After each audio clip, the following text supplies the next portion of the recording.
Okay, are we on? I can't see. Usually I look for the Buenas box. noches, ya estamos todos aquí. The camera is in front of the box. La cámara Does está the sa- encima de la- signing- Are we on? Yes, we're on. Okay, thank you very much. Good afternoon, everyone. I hope everyone had a good weekend. We're here for the June 26th City of Charlotte Council meeting. We're going to have a meeting that's going to substitute, that we're going to try to do zoning because we didn't have a meeting last week, and then we'll have our business meeting as well. So what we are doing, again, is we thought that we would be able to start earlier, but we're going to start at 5 o'clock with, let me make sure that I'm doing this correctly. I want to have Marie come up and talk about those things that we have on your business council policy, business consent agenda, Q&A.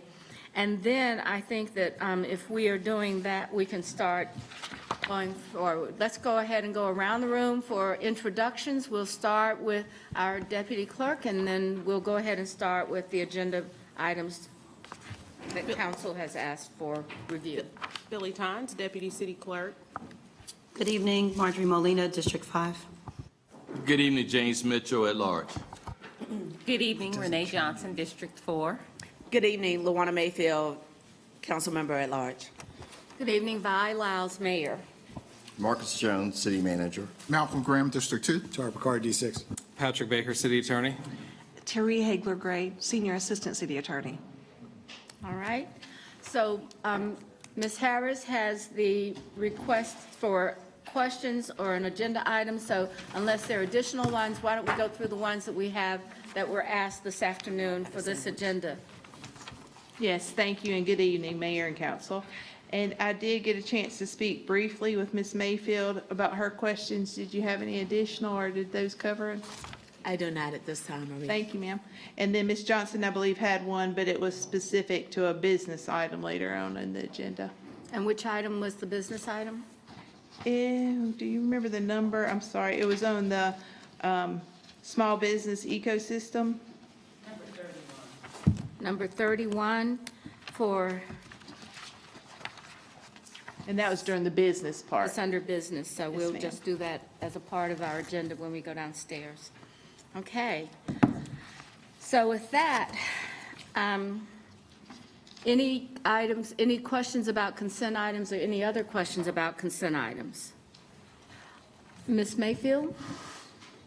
Thank you, Madam Mayor. For consent items, I would like to have item number 5,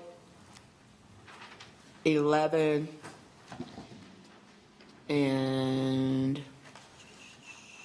9 pulled for separate vote. For separate votes. Ma'am, I'm sorry to interrupt you, but I believe those are probably business items? These are under consent, the zoning consent. Oh, I'm sorry. I was just doing Oh, the yeah, business. we'll Yes, have to do ma'am. that downstairs for the zoning consent, but I've got a note. So these are the zoning items that you want to have separate. Correct. Thank Okay, you. got it. All right. And I believe we were going to do business consent and then roll right into the zoning items, so that'd be appropriate for Dave when he comes up next. Any other items or questions on the consent agenda for business today? If not, may I, yes, Ms. Mayfield? Thank you. Since that's all the way at the bottom, I needed to scroll down to it. I would like 59 pulled aside so that I can ask additional questions, as well as number 62, as well as 63.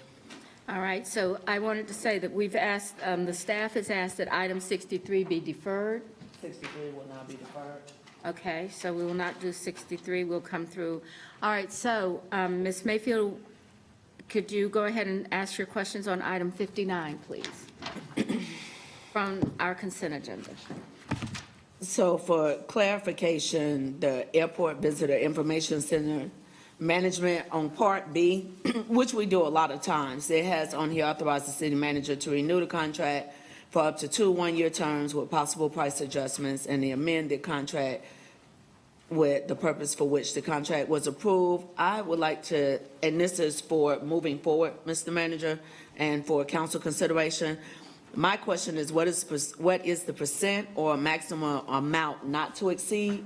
So that when we're approving for a 1, 2 year, 3 year extension, so that when council is approving it, we're getting at least an idea of what that contract could potentially be, either not to exceed a certain percentage or not to exceed a certain amount. If we're saying is to possibly take into consideration inflation, having that language specified, because just these last few months, we've had a number of items that have come back before council that were approved with X dollars, and the amendment is, in some cases, if not more than half of the original approval, some cases have been more than half of the original approval. So just so that we can keep eye on and a tracking on that, it will be helpful for us to start actually identifying for those Part Bs, what are we potentially talking about?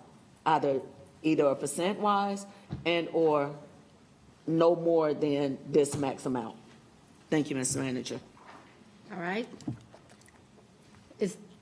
And then for the next one, which is number 62, the Charlotte Water property transactions at Little Hope Creek Sanitary sewer improvements, we have on this that this is a multifamily development. It's zoned multi-for R12MF conditional. Right. The specific question that I have on this, and hopefully staff can answer it by the time we get down, does the community currently have any residents in it? And if so, how will this potential condemnation of the property potentially impact the current residents and/or their rental rates? For the simple fact that I asked this question is I had a resident reach out to me over this past weekend, which Marie was amazing last minute on a late Friday to help me identify some solutions. But this is a development that is moving forward, and on the property, there's a current rental. The water is going to be shut off while easement is being discussed for this property. The individuals also, this particular property is a much smaller property, but they have to remove their vehicles as well as their water is going to be shut off. So that has triggered me to now want to have a better understanding that when we're doing these projects, especially something like this, because this is one of the first ones in these 9 months that I've noticed, Mr. Manager, as a multifamily, what is going to be the actual impact? And I think that's something we should know so that we can be prepared for if the residents were to reach out to us before moving forward with the condemnation. I don't know if this is something that needs to happen right now, or if we can have a conversation about a potential deferral on this, because this is very important to know.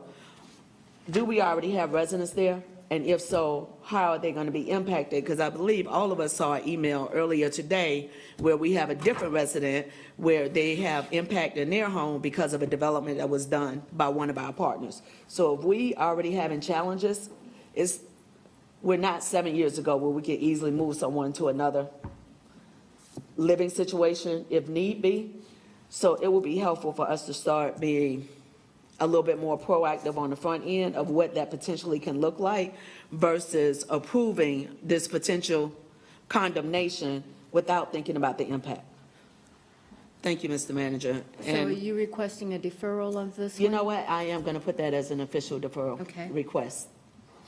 But I guess I would also, once we get the numbers we need, might need to get the support on it, but mainly I need. And we do have Angela Charles here who can Ms. give any Charles? clarity around that project, if you don't mind listening for a couple minutes as opposed to I deferring. love when Ms. Charles shares things with thank me. you. I was just with her last week celebrating, and while you're making your way up, congratulations on last week's award celebrations that was going on with Charlotte Water. Thank you. Ms. Charles, were you able to hear my question? I heard some, well, Should I repeat it?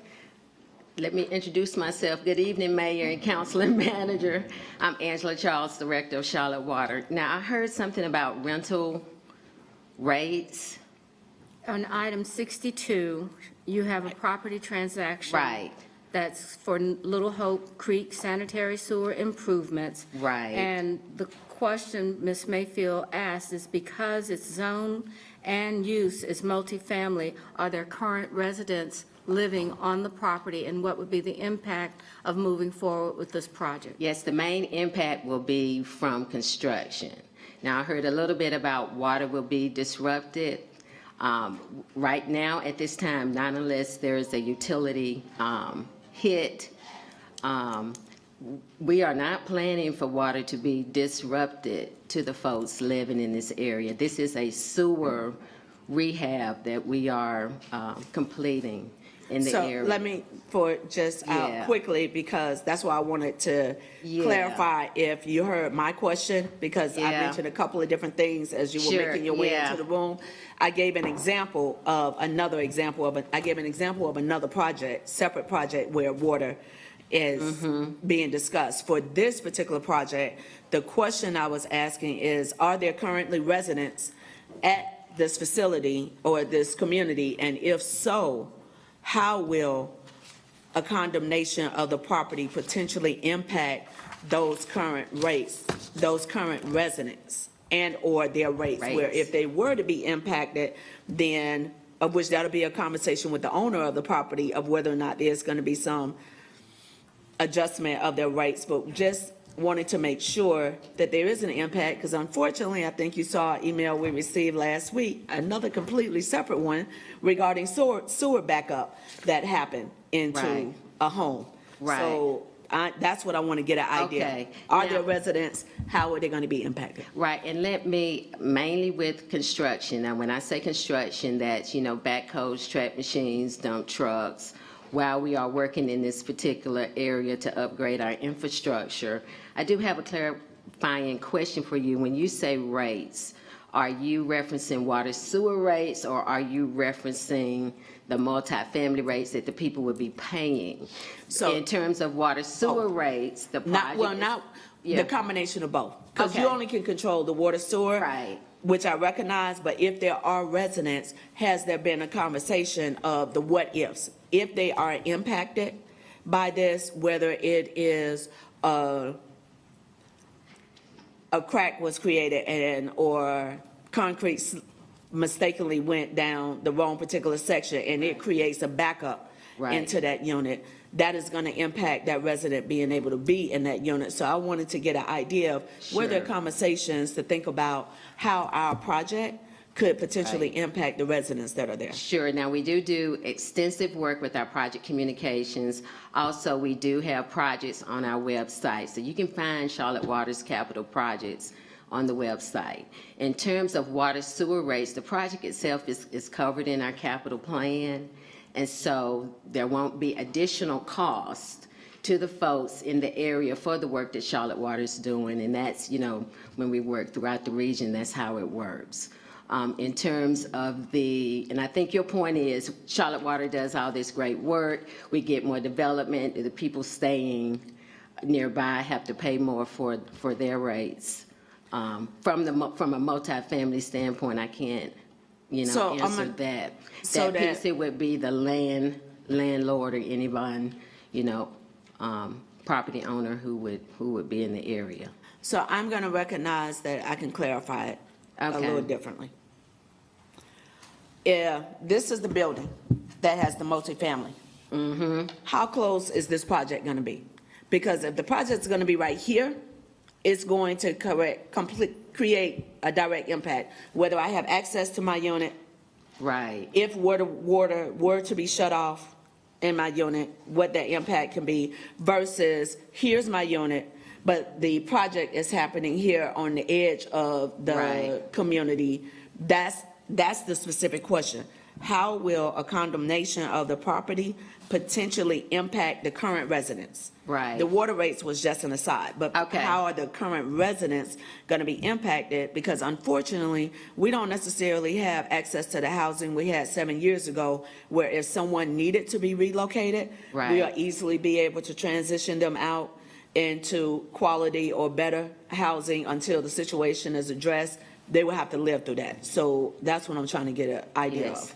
Normally, as a part of the project, we try to identify any issues like that or any encumbrances, or if a resident would be in a situation where they would have to relocate, we would take care of that in the beginning. Now, what is hard to prevent is, again, the impact from construction and construction traffic. And a lot of it has to do with the density. You know, there was a time when Charlotte Water could do its work, and we weren't as dense as we are today. And so that's part of the price that we pay. We still have to upgrade our infrastructure. We still have to maintain it, and we're just denser as a community. This is for a sewer line, correct? This So is it for, would be less convenient Yeah. to have an inconvenient than having a sewer rupture. Well, we have sewer backups that's happening right now, but I appreciate, Ms. Charles, Yeah. because the fact that what you just stated is that you did take into consideration on the front end what the impact to the residents may be, and that was my ultimate yes, question. that's part of project planning. And what we can do, we do need your support for the approval, but we can also give you additional information and share a map with you, and also counsel about the project and any additional information you desire. Thank you so much. Yeah, thank you. And Madam Mayor, my third one was for item, well, actually, you noted that 63 is going to be deferred, so thank you. In the motion from Those the were my staff. questions.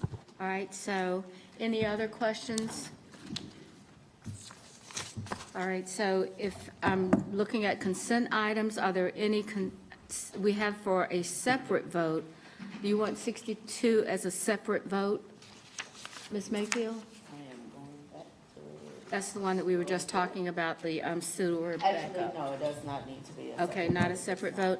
And 59, which is the airport visitor information center, do you want a separate vote on that?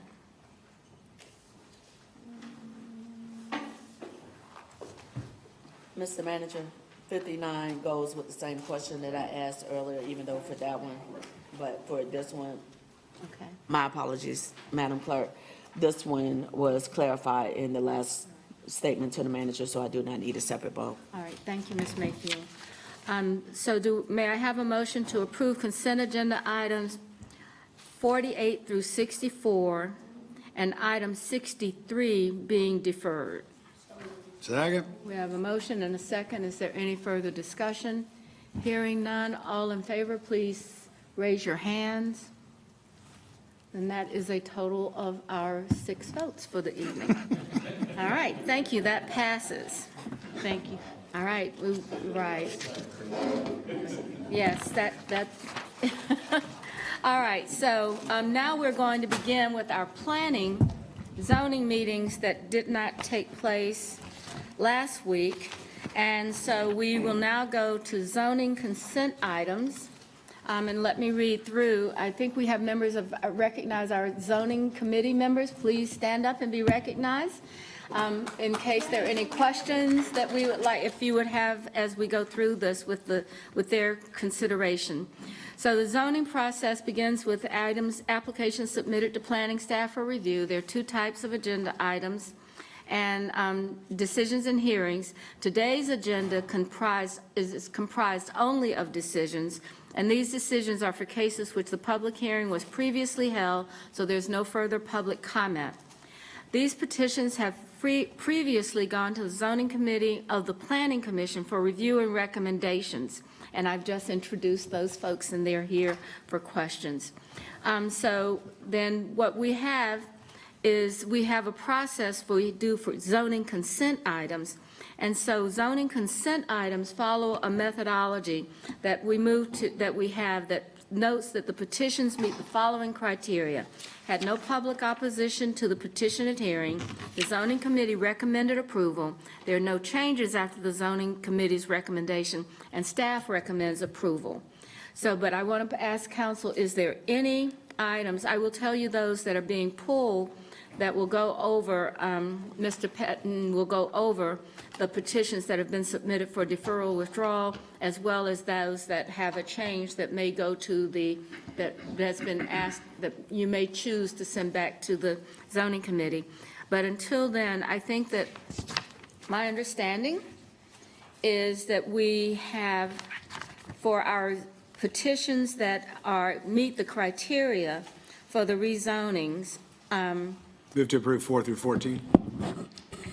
4 through 14, is that, just- those are I the... have items to pull out because I was waiting for Mr. Patton to go through the deferrals like he normally does to give us an update to see if anything is, if Okay. anything is going to be for deferral, because we usually start with him. Well, I was just looking at the ones that meet the consent. Do you have anything on consent that you do not want? So between items 3 and 14, yes, I do. Okay. Why don't we just go ahead and start with our petitions then, that we have objections to the consent. Which, do you have yours that are labeled, Ms. Mayfield?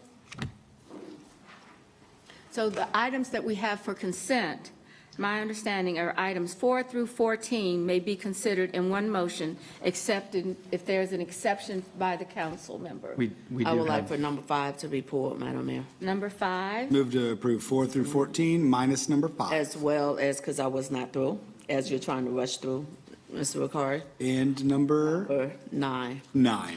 9. and Mr. and we Patton. do have 14 as requested a deferral, so we do I have know. that down on the 14 deferral has list, so that'll be 14. deferred this evening to July Right. 17th.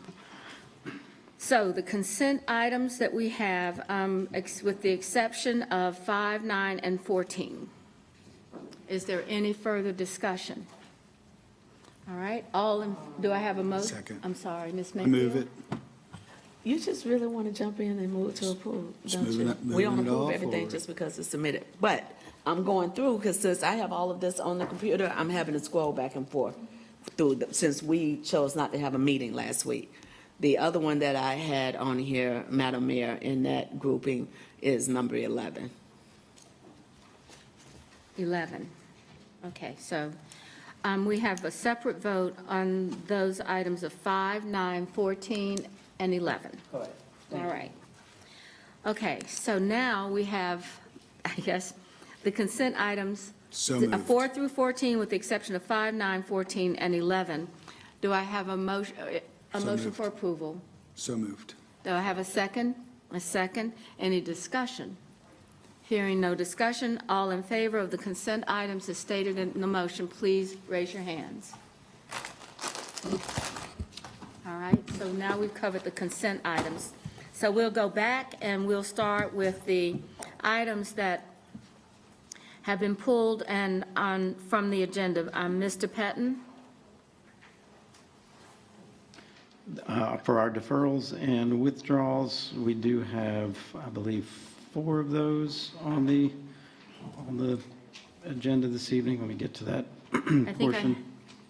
Okay, do you have them up? I have them in the notebook. Yes, okay, I've got them here. I'm sorry, the script's a little different than just the standard zoning meeting, so I have to get to that here. So we do have 4 items to be deferred. That would be item 14, petition 2022-193 by the Brown Group.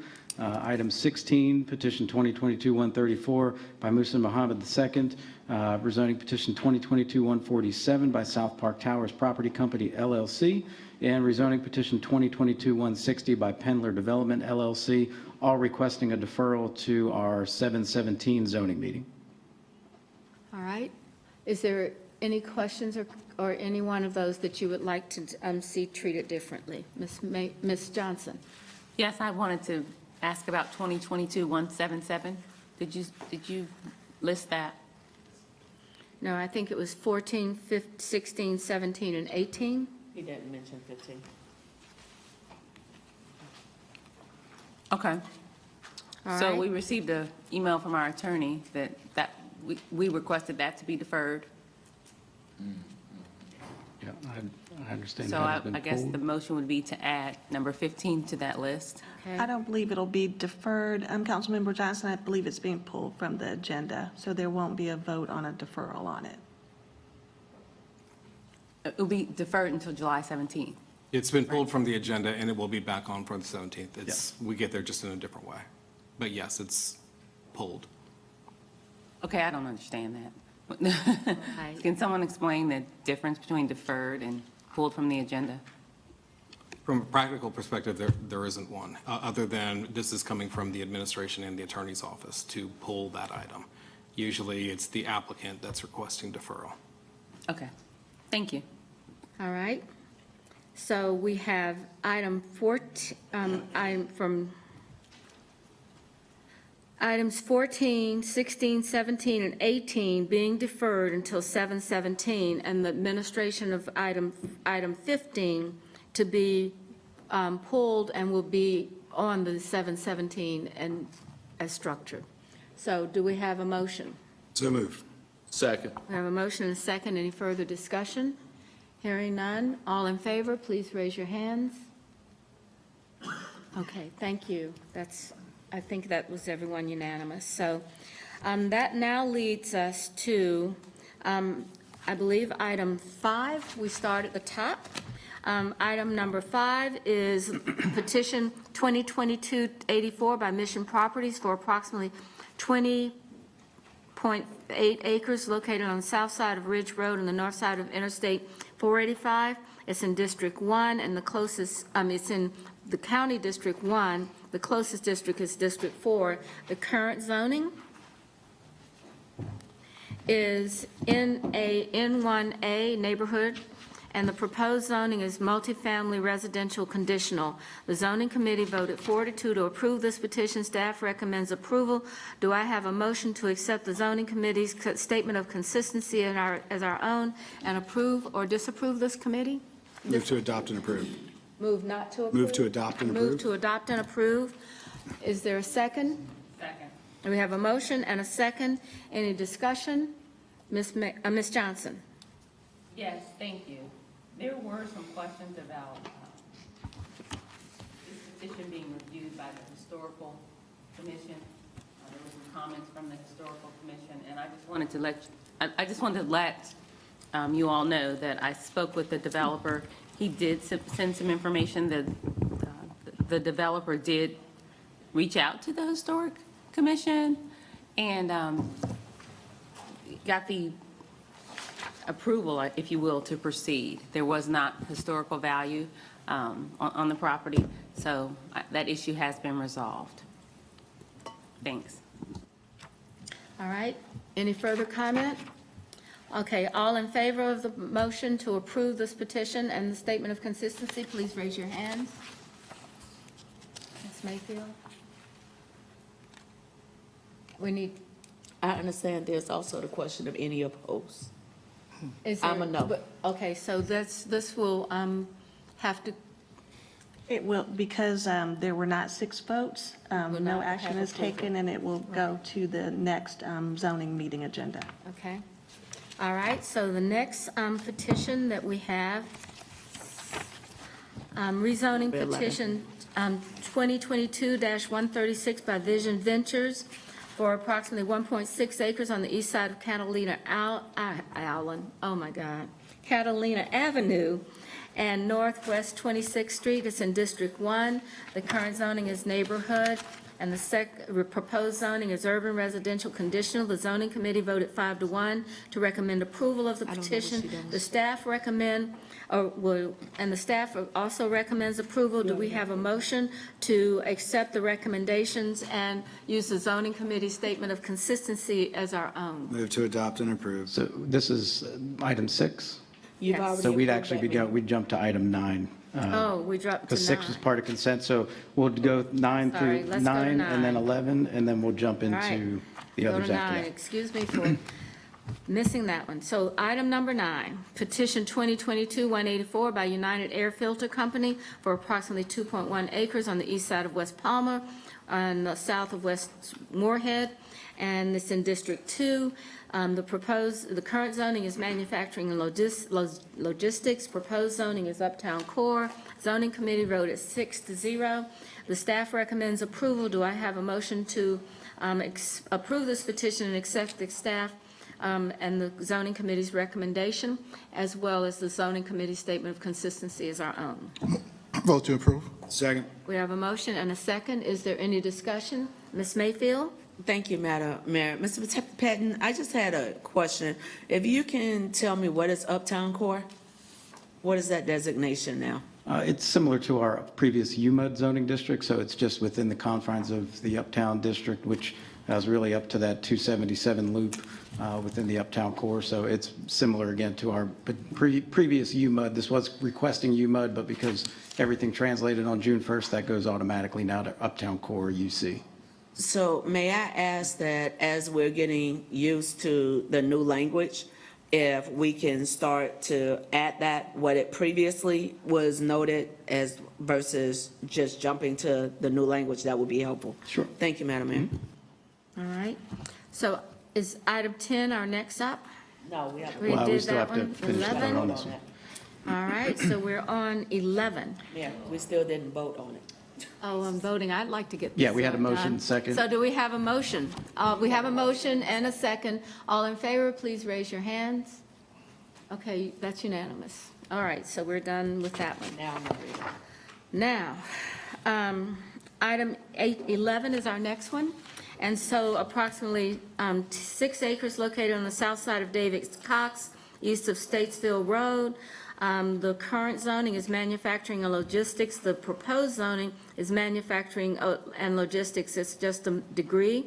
And the zoning committee recommends 6-0. The staff recommends approval. Is there a motion to adopt the staff and zoning committee's recommendation and the statement of consistency as our own? Move to adopt and approve. We have a motion and a second. Is there any discussion? Hearing no discussion, all in favor of the motion, please raise your hand. All right, that's only 5 yeses. Anyone opposed? Ms. Mayfield's opposed. So that one will come back on the 7th. All right? So the next one is item 11. Is that correct, Mr. Pettin? All right, the next one is item 11, That was petition 20. 11. That, That's what we just did. We just did that one? we just did Craig 11, Field. yeah. So that now takes us down to, that would take us to item 19. 19. Yeah. 19. So petition 2021-213 by Goldberg Company, approximately 42.8 acres located on the south side of Pineville Matthews, east of Hugh Road, and it's in District 7. The current zoning is R12 multifamily residential, and the proposed zoning is R12 multifamily residential conditional site plan amendment. The zoning committee and the staff recommend approval. Do we have a motion to accept the recommendation and the statement of consistency as our own? Move to adopt and approve. I was asked by Mr. Driggs, who wasn't able to be here last week, but to move to adopt and approve. He did send me a text this morning saying the same, Okay. this week as last week. So we have a motion and a second. Is there any discussion? Hearing no discussion, all in favor, please raise your hand. All right, anyone opposed? Okay, that one will move forward to the next meeting as well. All right, does that take us up to 20? Correct. All right. Yeah, we've got 20, and this one did have changes after. And 20 has a change in, let me read how it goes.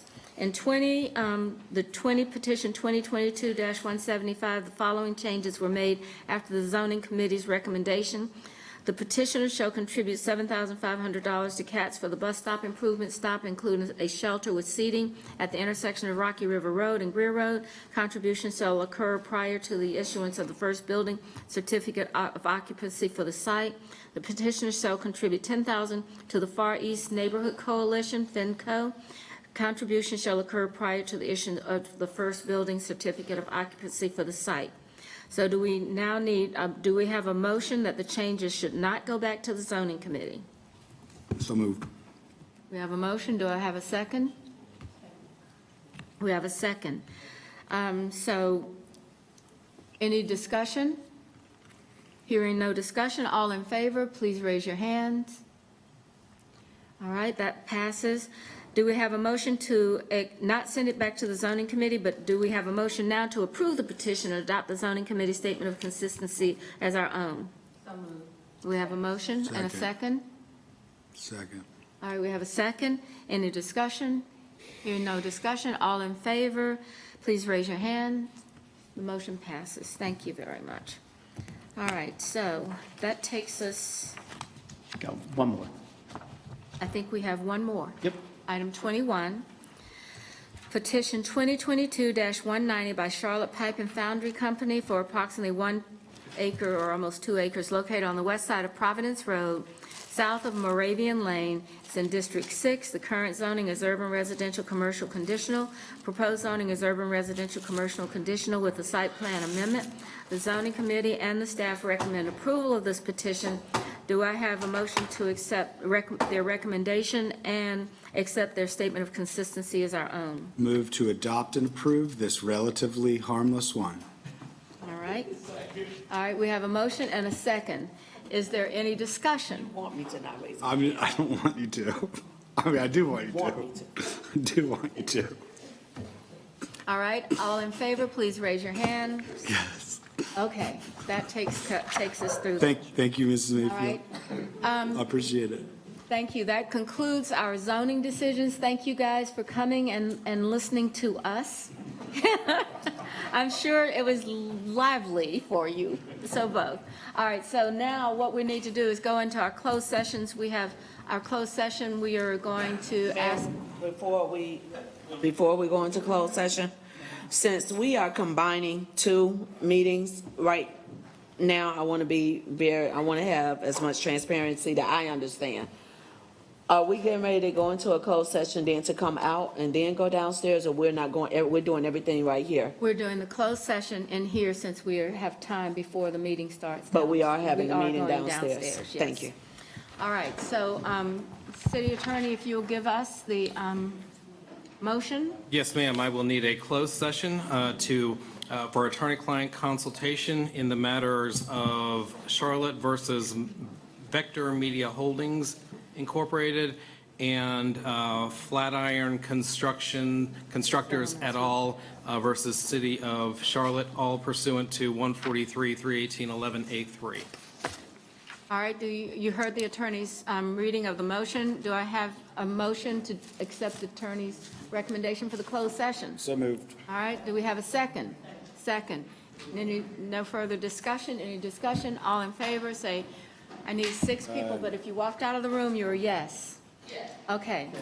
All right, so please raise your hand. And anyone that is not? We won't go into closed session. No. Oh, these are people, you mean for, I'm sorry.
Thank you for joining us this evening as we begin the Charlotte City Council business meeting.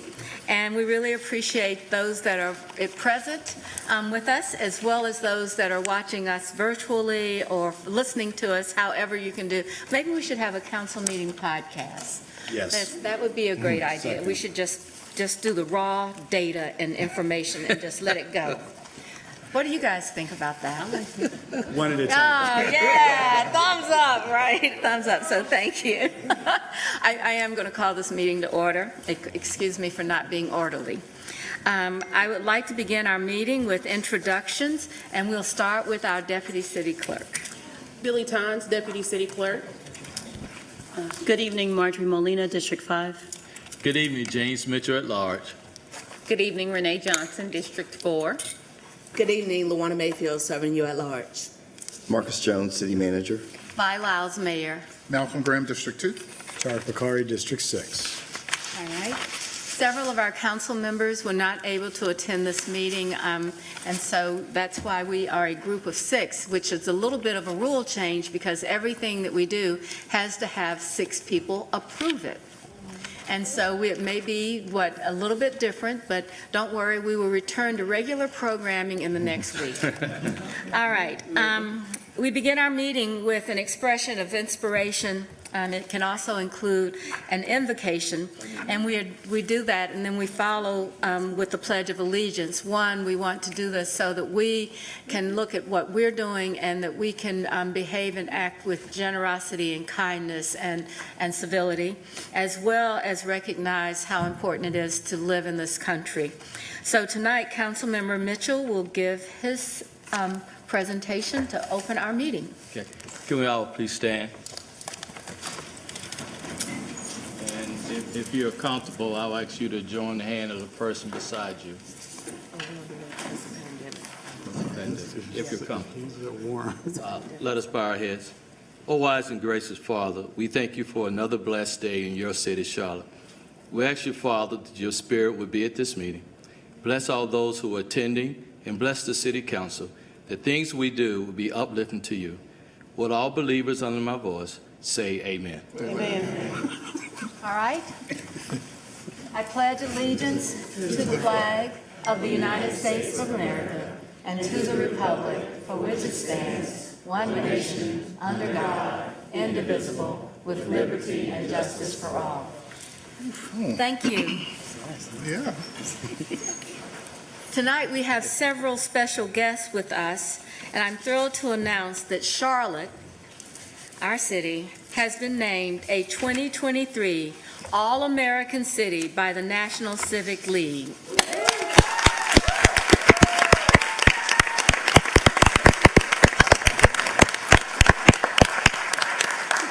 This prestigious award recognizes our city's commitment to youth engagement and development. Our city's team, including representatives from various departments, partner organizations, and some of our city's great youth leaders, presented our city's innovative programs to a jury of nationally recognized civic leaders. We are proud to be one of only 10 communities honored with the 2023 All-American City designation. I want to highlight a few programs that contributed to this achievement. The Charlotte-Mecklenburg Police Department Youth Diversion, REACH, R-E-A-C-H, and Envision programs, the Community Relations, Peer Club, and Peer Mediation programs that have made a significant impact in empowering our youth and fostering positive relationships. Something that's very dear to my heart is the Mayor's Youth Employment Program, which has provided valuable work experiences for our high school students, equipping them with success for the future. This award is a testament to the dedication of our community, partners, and residents. We really ought to be saying and thank you to the young people that participate. What you do for this city and what you've learned to do is going to serve us so long and so well. So I want to say again, thank you for all of your contributions to this achievement. And if you will, please stand if you were any part of this to be recognized so that we may recognize you with a round of applause.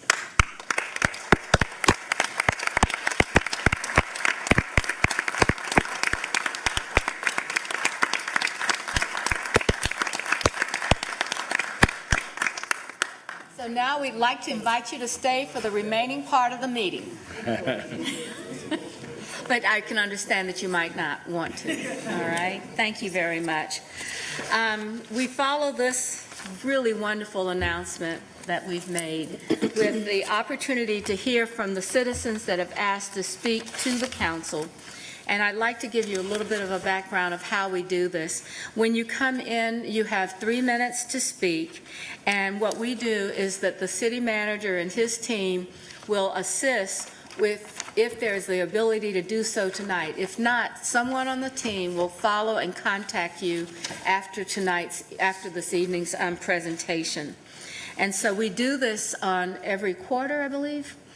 And we have people that come and speak and petition to the council, and the follow-up is done, and we're really glad to have this part of our public forum.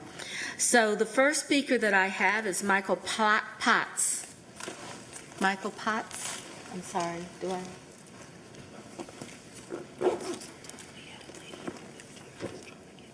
Okay. Okay, got it. All right. Is Michael Potts here?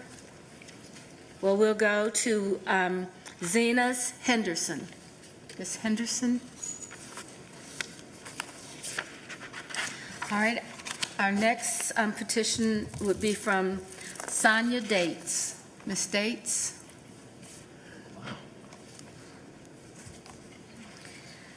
The next person is Colleen Tolson.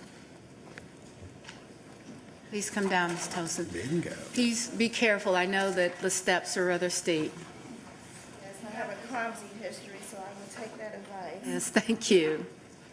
All right, Ms. Tolson, feel free to come to that microphone and tell us when you're ready. And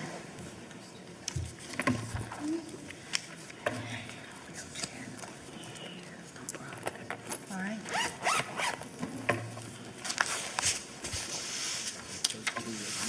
There's 3.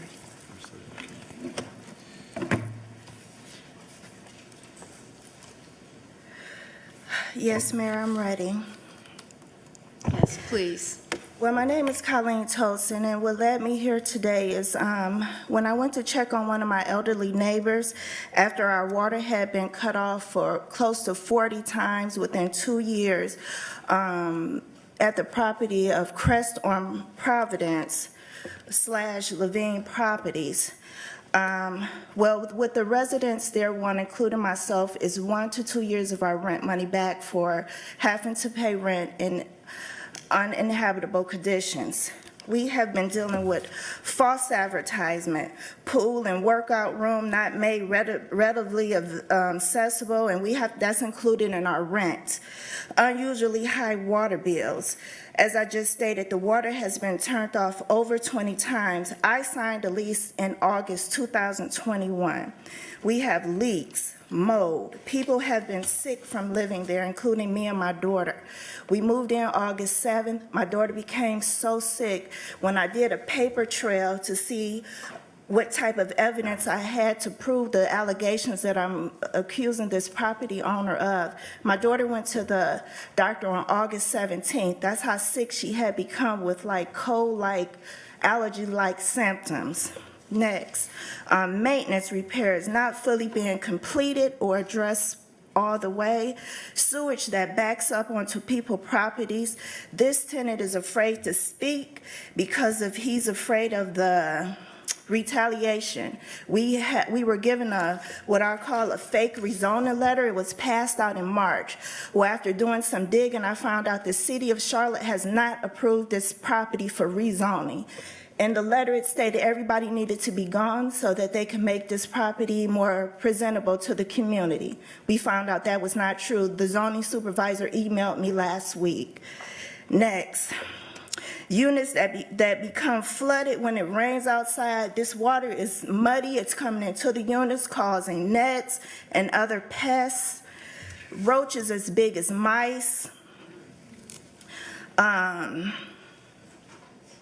I was shown one unit when I applied to lease on this property, and I was given another unit. So they did the old bait and switch on me, but at that time, the U-Haul truck was packed, and I was doing my walkthrough.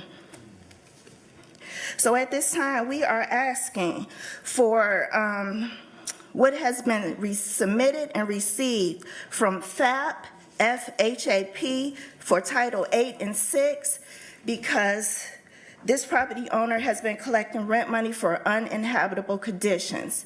When I went to check on my elderly neighbor that day, she let me inside her unit. There was a crack that looked like the sky was getting ready to fall through it. I think that we'll hear more about this, and I think we're aware. And so let's see if we Renee's can. going over. Renee's going. So Ms. Askew, Renee Askew is going to continue to work with you. Please join her. Ms. Askew, will you start with Ms. Colson so that we can have the list of concerns and what the neighbors have looked at. So we will be doing work on this. Thank you. Thank you, Mayor. All right.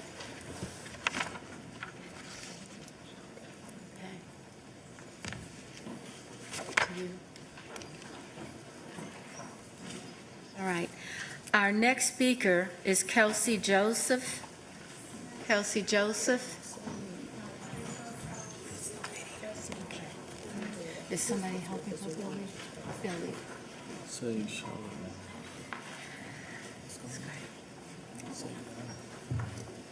Ms. Joseph, thank you for joining us. Yes, thank you, Council, for your time. My name is Kelsey Joseph. I'm a CMPD animal shelter volunteer.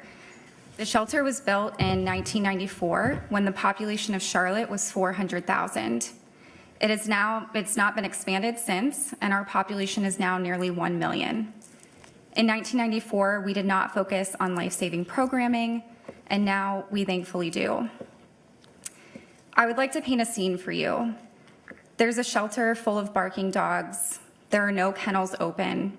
There are animal care and control vans in the parking lot filled with dogs waiting on a kennel. The shelter staff has to walk the kennels and decide, who do we kill to make space? These are animals that staff and volunteers care for and love.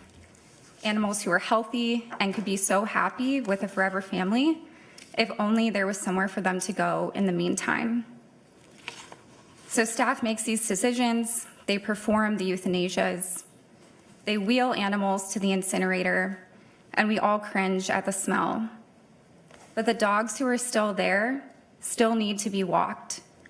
So the caretakers, we dry our eyes and we walk them by as ashes from their former neighbors are emptied into trash bins.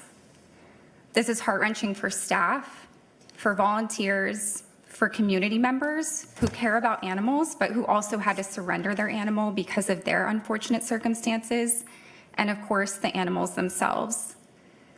Animal Services desperately needs a bigger shelter, more funding, and less bureaucracy in order to adequately serve our fellow community members and their beloved companion animals. So I'm here today to ask you to provide better funding for Animal Services. Thank you. Thank you very much, Ms. Joseph. We also have another speaker, Alexis Katova.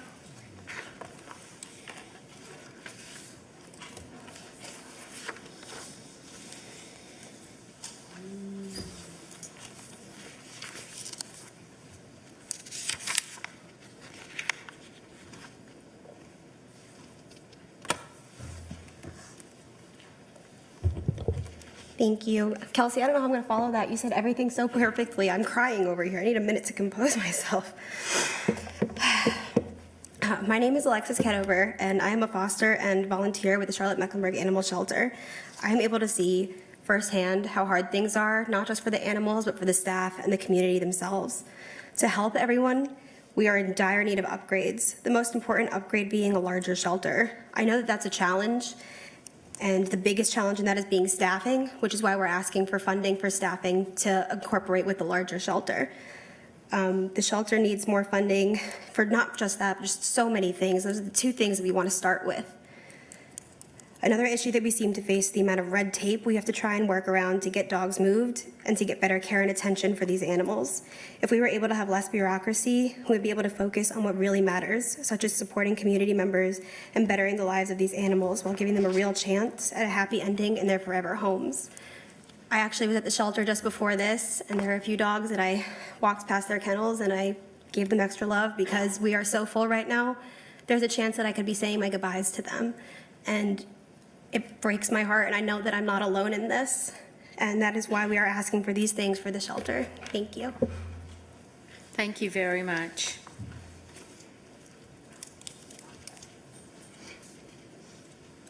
Our next speaker is Jimmy Vasilio.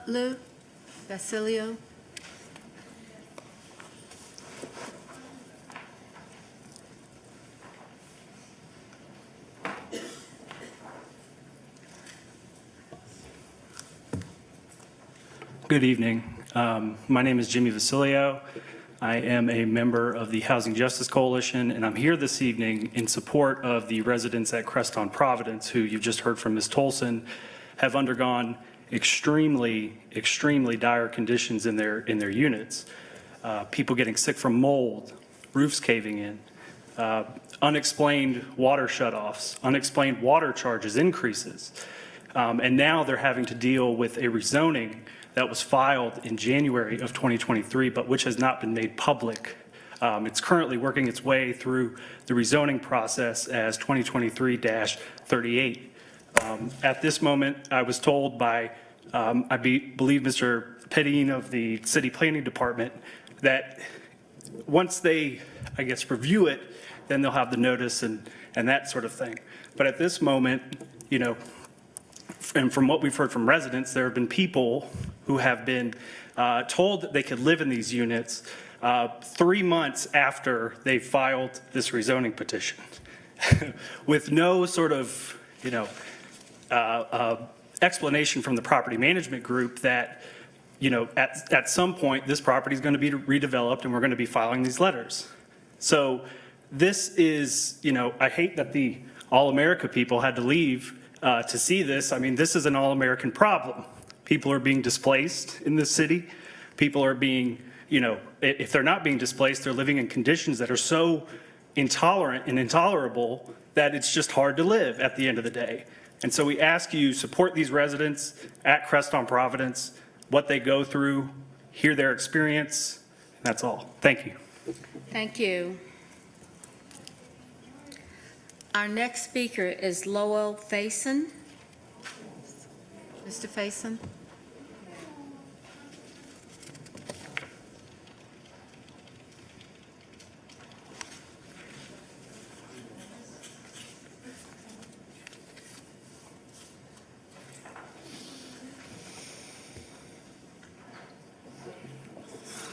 Good evening, folks.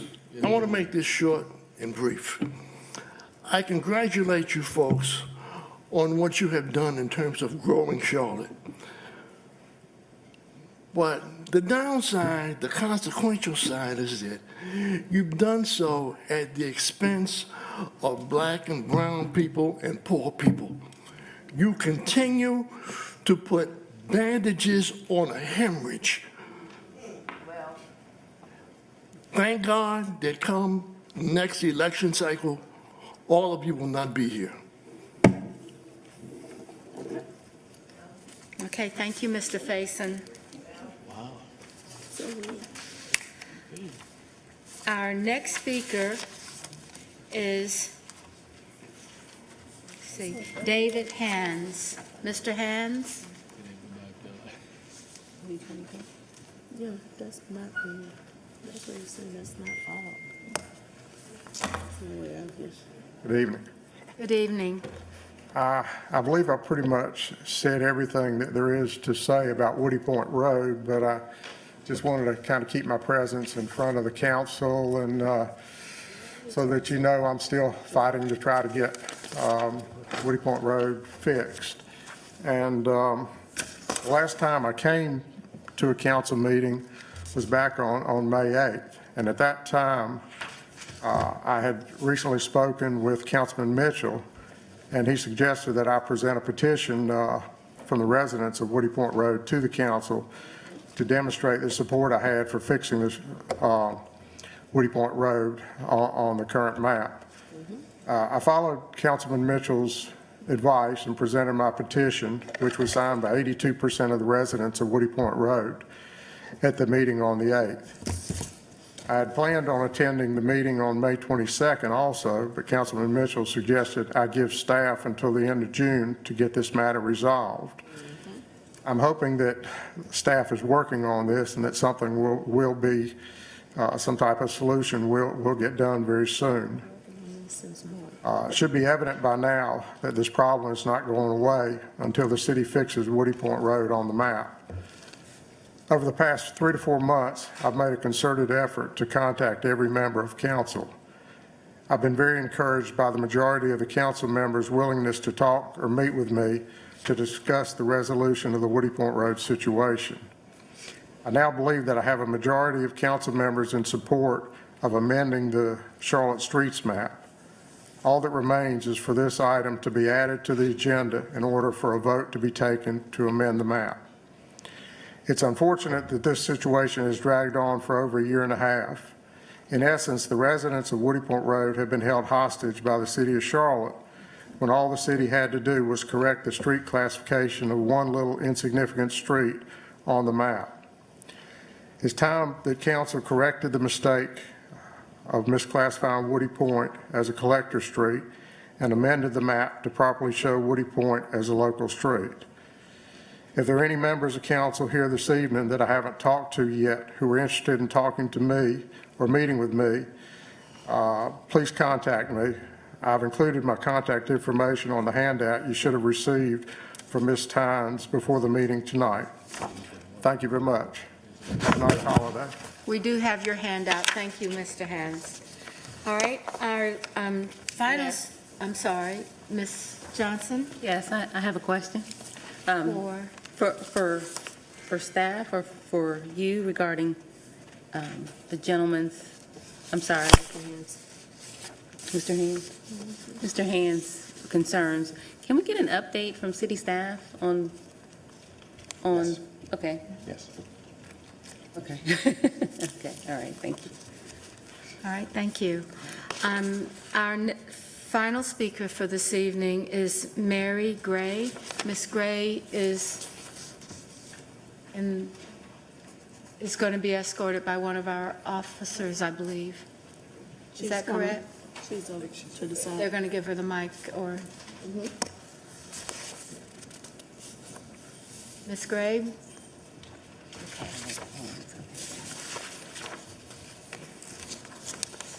Okay. Easy, I'm voting no, yeah.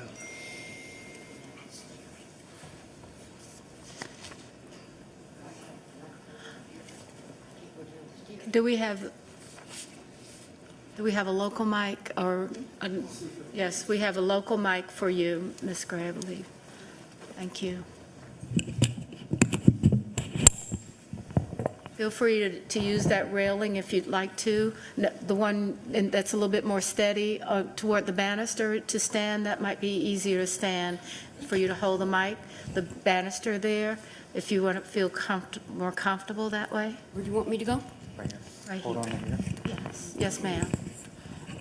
Pardon Thank me. you. I'm a handicapped person. I usually use a walker. I can walk short distances if I have something to hold on to without one. But I would like to make a complaint about the trend toward making the sidewalks brick. Now, I know it looks villagey and quaint, but it's very hard on people that are handicapped. And I'm hoping that you will kind of limit that. Now, what a store does on their own property, if they want it to.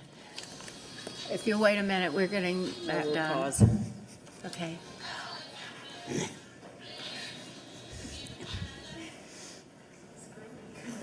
right. Thank you. Please, Another, Check the phone and put it on vibrate. go ahead and please continue, Ms. Gray. Another thing, I would like to, in other words, the city sidewalks where people are a lot of traffic, like post offices, banks, libraries, things like that. It makes it very difficult. Also, there are a lot of places where I guess somebody makes a complaint about a specific area that's torn up or broken and jagged. But there are a lot of those places around town that maybe you could send someone out to check on them and see if you can do something about them. Another thing for handicapped is the city puts up trash cans at bus stops. Now, many bus stops have a special little area to the side with a concrete area where the handicapped can access the bus stop instead of going over the grass or the muddy area. And the city puts up trash cans right there in that space so that the handicapped people cannot get to the place where the bus driver would see them at the bus stop. And so maybe they could do something. I'm thinking there's one at 1617 South Boulevard, for example. 1617 South Boulevard. Well, that's the building that's nearby. Okay. At least that's what it says on the building. Also, I would like to make a complaint about some CMPD officers. I am not one of the owners of a large home, but they have filed inaccurate records. I have some criminal charges against me, second-degree trespassing. It's a family issue. And they have put in the wrong address and the wrong charges, the wrong driver's license, and they've got on record something that I was never charged with. And I would like for the city, you're in charge of the police department, to require them to be more accurate in their record keeping. Yes, ma'am. Because there are some things in there that are out and out. We want it to be Not right. False. Yes, ma'am. So that's the handicap issues and the record keeping. All right. Thank you very much for joining us this evening. That concludes the public hearing that we've held for residents to come down and speak to the council. As I said, you will get, if you did not get an immediate response today, then you will get something later on this week from the staff. So with that, we now will go to our business meeting, and we begin that with the public hearings that are scheduled. And so item 24, do we have any speakers, Madam Clerk, on public hearing and decision on Hamilton Woods area voluntary annexation? We have 2 speakers, and the first speaker is Weston Bowles, and the second speaker is Troy Karski. Would you feel free, there are 2 microphones down here, and you're welcome to take, and you have 3 minutes. So we are conducting a public hearing for Hamilton Woods voluntary annexation, and then at that point, after we hear from our speakers, the council will determine whether or not to adopt the annexation ordinance. If you'll start us off with your name, please. Yeah, Weston Bowles. All right, Mr. Bowles, you have 3 minutes. Sounds good. We are, good evening, council. We're just here in case there's any questions about the annexation. So, Are there any questions? Mr. Karski, is that the same? That's the same for me as well. All right, Thank you. all right. So we now have heard from our public speakers in the public hearing. Do I have a motion to close the public hearing? So moved, Mayor. A motion and a second. All in favor, say aye. Aye. Any discussion? Ms. Johnson? I do have a question about this. What is the impact on residents when we make this determination? Can someone answer that? Thank you. Yes, we're having someone come down and talk to us about annexation now. 26 acres. I know that you do get garbage collection. That's all. And CMPD. So. Yeah, that's a good start. My name is Holly Kramer, and I work for the planning department. So it's the procurement of municipal services, so trash pickup, fire department, CMPD, all of those municipal services that we would normally provide within city limits. So is there an additional cost burden to So residents? your taxes are different if you're unincorporated within the county versus within city limits. And I can follow up with the specific tax rates for you if you're interested. And how are residents notified? Well, so there are no current residents in here, or all the property owners have to agree to the petition to be annexed. It requires 100% property owner consent. It does, 100%? 100%. Okay, thank you. All right, Ms. Mayfield? Thank you, Madam Mayor. This is also a question for city staff, and I don't see the other staff that might be able to assist.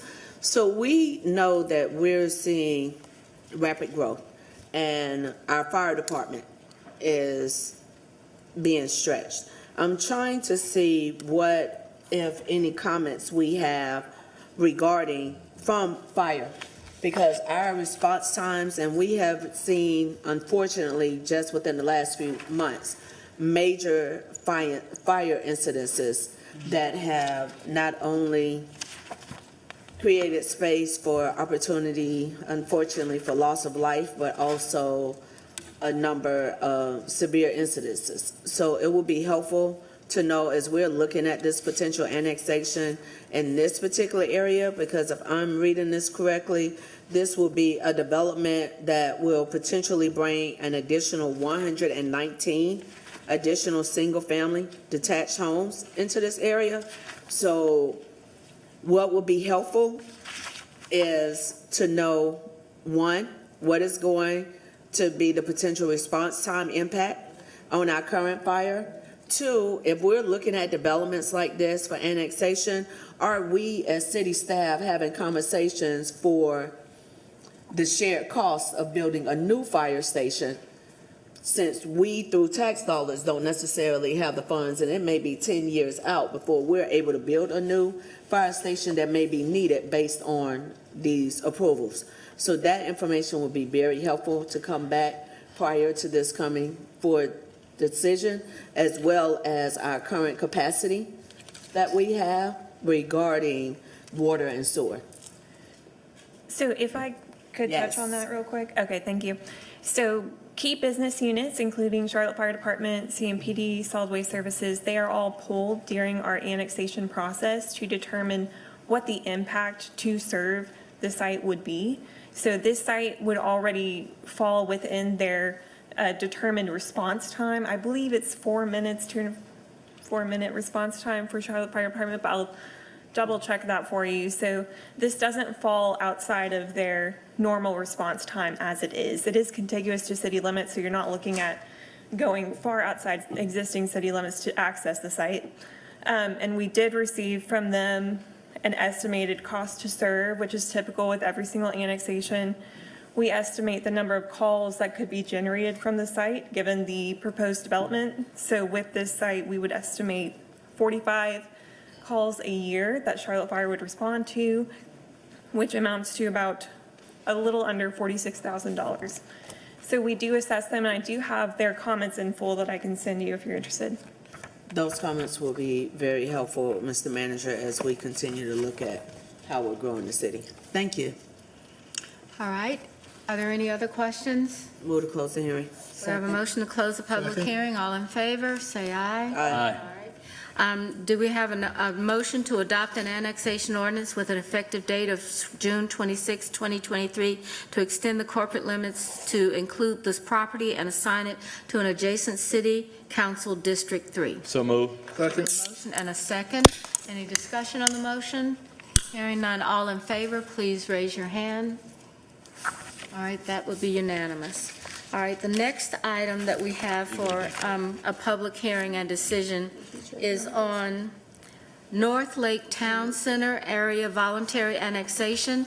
A is to conduct a public hearing for the North Lake Town Center voluntary annexation.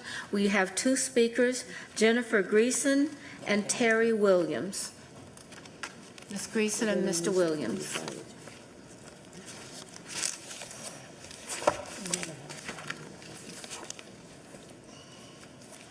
That's crazy.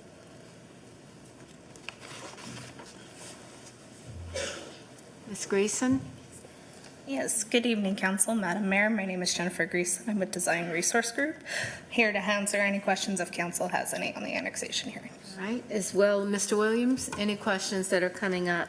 So we have heard from the speakers to address any questions on this item. Are there any questions for the speakers? All right, so thank you very much. Do I have a motion to close the public hearing? So move. We have a motion and a second. All in favor, please raise your hand. All right, so the next item is adopt an annexation ordinance with an effective date of June 26 to extend the corporate limits to include this property and assign it to the adjacent City Council District 4. Do we have a motion? So move. We have a motion. Is there a second? Second. Any discussion? I do have a Ms. question. Johnson?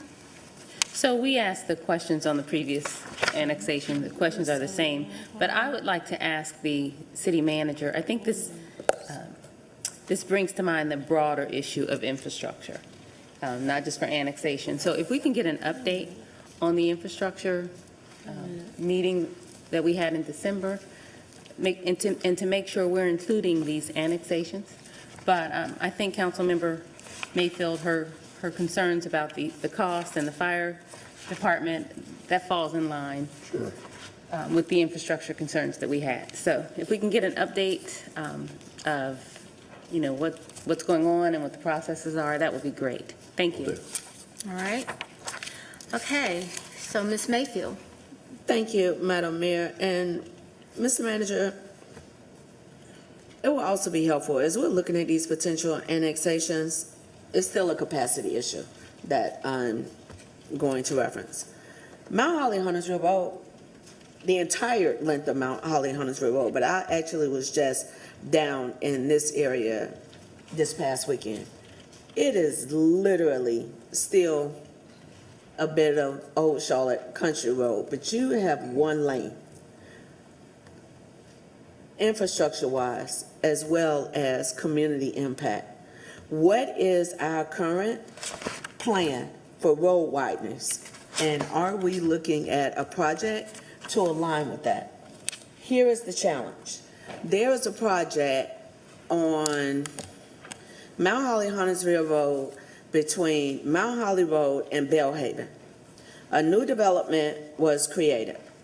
That development was built, and then came the traffic delays to try to do a partial road widening, basically only for the entrance of that development. But what does that do? That creates major delays from vehicles having to stop while the construction workers are doing their job with trying to clear the ground, to lay the gravel, all of that. This is a two-lane road, early in the morning, midday, as well as evenings. If we already know we have road projects that are happening, and we have projects that are being petitioned before us that are 3 to 5 to 10 years away from the road project, we need to have some very different discussions, because the impact of that on the residents, as well as those who are attempting to get to and from work, all of that is part of the challenges that we're creating. So when we're looking at these annexations, it will be helpful, and staff can help with this. Bring us back what road widening project is being planned in this area, as well as the other areas where we have an annexation request, because that is going to create additional challenges on current Charlotte residents. You are tightening our current capacity. We just passed the budget. We passed that budget at a revenue neutral rate. We're bringing in the need for more resources. Are we actually aligning that to protect, when we tell the community, on one hand, we've allocated millions of dollars to try to protect and sustain neighborhoods, yet on the other side, we're creating some of the challenges that are impacting the neighborhoods the most. So it will be helpful if before this comes to decision, that we know what road projects are planned through city funding, what projects are planned through development funding, and which of any of those projects have been approved where the money has been allocated, and at what's that timeline on that versus what is the timeline on this project that they're attempting to move forward with annexation? How soon are you looking at annexation? Because I'm gonna go back through this area, but we already have clearing that has gone on. So that I saw a notice on, but when I looked it up, we hadn't had a discussion on it. So we need to stay on top of this because it feels like clearing and work is already happening in some areas of our city where council hasn't said yay or nay on yet. So combination, bring back, what's the road plan? What's the widening plan? Got it, and I'll make a note of that for certain, but I will also Could I? just. Yeah. I think- So I'd like to go to Mrs. Mayfield's question, be a bit broader. I agree with you. And that is one of the things that I was trying to present tonight in the action briefing. If you go back to my 30-day memo, we wanted to do an update from where we were in the fall, the last time we were together. The update where we were from the fall from the Housing and Jobs Summit, as well as take a look at what we were doing in infrastructure. And so you may go back to, I guess it was November, December, where Ed McKinney gave us that opportunity to look at maybe 2,000 projects, from road projects to sidewalk projects. But we want to do something differently. It's never been done in Charlotte before, to try to figure out how we can bundle those projects so that you can create more capacity for the growth that we have. So we still have a little bit of work to do to catch up with some of the zoning stuff. But once you come back off a break, I'd like to have that before you. You'll start to talk to your point, Ms. Johnson, about infrastructure and the impacts with it. But also for the first time, we will look at projects, bundling them together to try to create some more capacity in the city. I agree with Ms. Mayfield that this is one of the most important issues, as well as Ms. Johnson having that issue of where we are with the infrastructure. But if I recall, you gave us the book that had the 2,000 opportunities for road projects in it, and it was done by council districts. And what I heard you suggesting is that instead of doing it by political lines, that we do it by what's appropriate, the contractual lines that we could possibly look and cost out. But I think all of us know that 2,000 road projects and even this annexation is almost like a teardrop versus an ocean, because there's not that much land left to be, acquired and annexed in. And I think that what we really are dealing with is the roads across our entire footprint right now, as Ms. Mayfield pointed out. I mean, it's very difficult to actually address some of the one-lane roads. It's very difficult to address the construction that we're having. But if we don't get a handle on this as a complete picture and then decide on a policy of what's going to be approached and when it would be approached and how do you set priorities?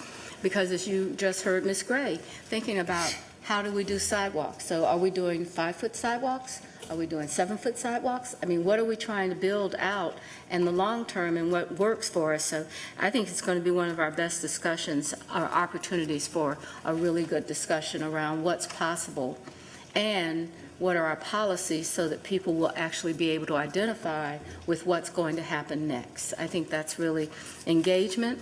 And when we talk about this, it's something that, as engagement, we have really committed to from the council, and I think that it's going to be one that's going to be a healthy conversation and a good one for us to have, and to see how much we can afford. So thank you. It is going to be an expensive conversation. You're right about that. Madam Mayor, for clarification, what I want to also emphasize, Mr. Manager, you did share the information regarding the potential roads, but I read it and interpreted it as if we were looking at rezonings and growth when we're adding in annexations on top of, because the annexations are happening pre-development and then the other pieces may be coming along.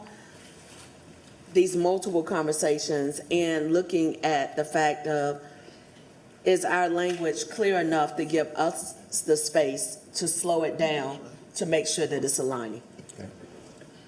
Thank you. All right? Can I just want to make a note of one Jump thing. in. The vast majority of our annexations come in after they've been rezoned. So would it be helpful for you if I provided the rezoning petition information on the summary of the annexation item or any information related to that? Just because it is really like 99% of our annexations went through as conditional rezoning cases. So in those conditional plans, as you're aware, they commit to a lot of streetscape improvements. So if you would like, I can begin providing that information and what they committed to in terms of infrastructure during the rezoning process. Would that be helpful? That would be extremely helpful for me. Hopefully, it will be helpful for my colleagues as well, because we are approving a number of rezonings, and that way we can start do a better job of tracking which rezonings go along with now, a year, 2 years later, there's an annexation request. What have we been able to accomplish roadway-wise or infrastructure-wise during that time? Thank you. Ms. Johnson? Thank you. That would be helpful for me also. But I want to understand, because we do approve a lot of rezonings in the ETJ. So if we're hearing that 90% of them are then applying for annexation, and maybe we can have a discussion offline, because I want to understand what the benefit is, and if maybe our process needs to change, improving. She said 90% already. It's the other way around. Some of them come in to be annexed. You said 90% of So the. most of our annexations were former rezonings, That's what I- not that former rezonings in the ETJ then only approve between 10 to 14 a year. Only approve between 10 to 14 a year. Of those annexations we receive and process in a year, 90% of them have been rezonings. Right, that's what I said, or that's what I meant to say. That's what I understood. Okay. So I want to understand what the benefit of them applying to be in the city after they're rezoned and what I'm missing. So I'd like to have a conversation offline, and maybe if they know, if the plan is to be a part of the city, if maybe that be a requirement in the rezoning. I don't know, I just want to understand. It often is, to be fair. A lot of, especially when CDOT is looking at these plans, they want to make sure that streetscape improvements, if they are going to be done, and if the intention is that the site will be in the city, it needs to be built to city standards. And so sometimes, especially in larger projects, the rezoning will have a condition that it has to seek annexation, but that is typically reserved for larger projects, like River District, for example. The rezoning has a condition that it must be annexed if they would like to develop the site to the conditions that are set forth in the rezoning plan. Okay, thank you. Okay. So we have a motion to adopt the annexation ordinance for Hamilton Woods area with the effective date of June 26, 2023, to extend the corporate limits and assign to adjacent City Council District 3. So I think Mr. Mitchell made a motion to do so? Yes. And I can't remember Mr. Graham's second. So all in favor, please raise your hands. Anyone opposed? Okay, so we'll go to our next item for the public hearing and decision.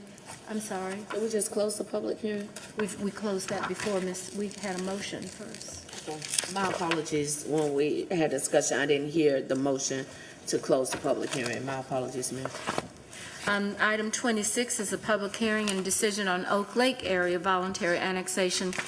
We do have one speaker. I'm assuming that speaker is Joe Nealon, and that is to answer questions. All right, if there are questions, so do we have any questions for the petitioner? Hearing no questions for the petitioners, do we have a motion to close the public hearing? Move to close. Second. We have a motion and a second. Any discussion? Hearing no discussion, please raise your hand if you approve of the closing of the public hearing. Okay. All right, that's unanimous. And so now we have a motion, an item to adopt the annexation ordinance with an effective date of June 26, 2023, to extend the corporate limits to include this property and assign it to adjacent City Council District 4. Move to adopt. We have a motion, and do we have a second? Second. We have a second. Any discussion? Hearing no discussion, all in favor of the motion, please raise your hand. Anyone opposed? All right, thank you. Now we, item 27 is a public hearing on Alpatronic Americas LLC Business Investment Grant. Are we proceeding with this one? We have conduct a public hearing regarding approval of a City of Charlotte Business Investment Grant to I hope I'm saying this correctly, even close, Alpatronic Americas LLC, and B, to approve the city's share of a business investment grant to Alpatronics Americas for not to exceed an amount of $181,846 over 7 years. We have a motion? Do we have a second? Second. All right, any discussion? Hearing no discussion, all in favor of item 27, please raise your hand. All right. Okay, well, that motion, that approves unanimously. So now we go into, the manager's given, I think, a pretty good report on roads. Anything else you want to talk about? Mayor, I just want, and council, just wanted to do one quick thing. I believe Dana notified you on Friday that we had received a RAISE grant. And so the West Sugar Creek Mobility Corridor, a $12 million RAISE grant, which is not insignificant given the amount of money that went to the entire state of North Carolina. So kudos to the corridors team. We talk a lot about a horizontal organization and the work from ED and from planning and from CMPD and the entire team. So there's a great opportunity. The project will fund engineering right-of-way construction in 3 mobility hubs with electric vehicle charging stations, improved pedestrian crossings, intersection improvements, smart lighting, multi-use path, new sidewalks, and approximately 3.5 miles of sidewalks on Sugar Creek. So we start to think about that, start to think about how we can bundle these types of projects so that we can create more capacity. So we thank the corridors team. And then, hot off the press, but I don't see Brent, we received a $30 million grant to advance our fleet electrification and workforce development programs in CATS. You may recall back in 2020, we received about $3.8 million for this purpose to allow us to purchase, have more electrification of the bus system.